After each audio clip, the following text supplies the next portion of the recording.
2 గుడ్ల ఆమ్లెట్ అంటే ఎలా పడితే అలా కాదు, నేను చెప్తాను అలానే చేయాలి.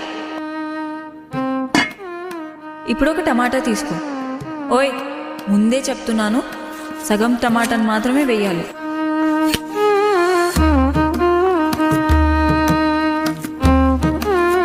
ఒక పచ్చిమిరపకాయ తీసుకో. తీసుకున్నావా? దాన్ని నిలువుగా కాకుండా గుండ్రంగా కట్ చేయి, కానీ చిన్నగా.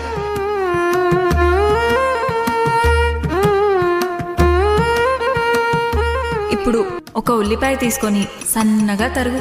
అయిపోయిందా? ఇప్పుడు ఇవన్నీ తీసుకొని ఒక గిన్నెలో వేయి. వేసావా? ఇప్పుడు 2 గుడ్లు కొట్టు.